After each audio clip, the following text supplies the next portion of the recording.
C'est sur une superficie de 1,98 hectares que l'agence auxiliaire de la BCEAO a été construite. Inaugurée par le chef de l'État Macky Sall ce vendredi à Saint-Louis, cette nouvelle infrastructure va consolider le positionnement économique de la ville.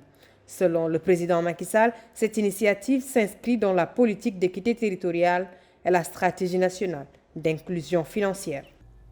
Cette infrastructure qui abrite l'agence auxiliaire de Saint-Louis marque une réalisation majeure dans l'accompagnement des politiques publiques du Sénégal et dans la territorialisation des politiques publiques. Je félicite le gouverneur de la BCEAO, M. Jean-Claude Cassibrou, pour cette démarche de proximité qui élargit le réseau national des agences de la BCEAO.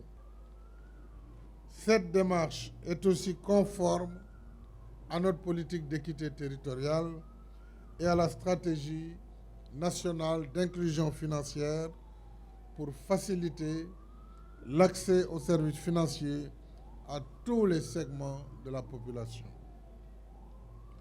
Dans cet esprit, j'invite le secteur privé, notamment celui de la région de Saint-Louis, à tirer avantage de cette nouvelle agence afin de bénéficier des services qu'elle offre sur toute la gamme des financements possibles. Mansour Faye, l'édile de la ville de Saint-Louis, après avoir magnifié l'impact positif que va avoir ce nouveau joyau, exhorte l'institution à mettre en œuvre des politiques de RSE, mais surtout insister sur la création d'emplois pour les jeunes de Saint-Louis.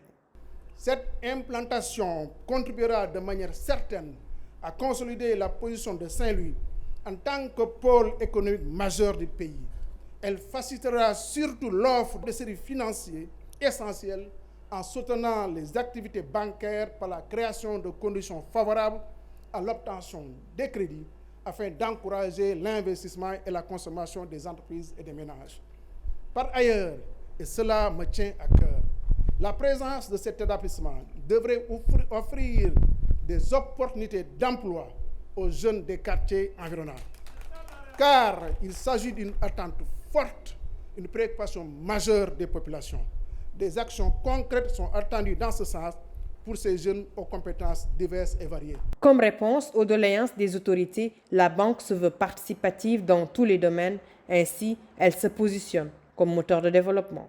L'ouverture d'une agence auxiliaire de la BCEAO à Saint-Louis vient à point nommé. Au regard des importantes potentialités économiques de la région et de belles perspectives de développement des activités, notamment agropastorales et d'exploitation du projet gazier Grande Tortue à Méhine, au large de la ville. Les projets structurants réalisés ou en cours de réalisation dans le cadre du plan Sénégal émergent permettront assurément de renforcer le pôle économique de la région de Saint-Louis. S'agissant du financement spécifiquement des petites et moyennes entreprises de l'UEMOA, et suivant le mandat donné par la conférence des chefs d'État et de gouvernement de l'Union, je voudrais indiquer que la Banque centrale a élaboré un dispositif de soutien au financement des petites et moyennes entreprises. L'objectif assigné à ce mécanisme est de créer un écosystème favorable aux PME, notamment à son financement, afin de permettre la création d'une masse critique d'entreprises, de petites et moyennes entreprises performantes, contribuant de manière significative à la création de richesses et d'emplois. En marge de cette visite dans la vieille ville, le chef de l'État Macky Sall a également inauguré la grande mosquée de Saint-Louis dont il a financé entièrement la rénovation et l'extension. La mosquée, bâtie sur 2760 m², a une capacité d'accueil de 3000 places. Ce vendredi, la ville tricentenaire a parlé économie mais également religion avant que le chef de l'État ne s'envole vers Congo depuis l'aéroport international de Saint-Louis.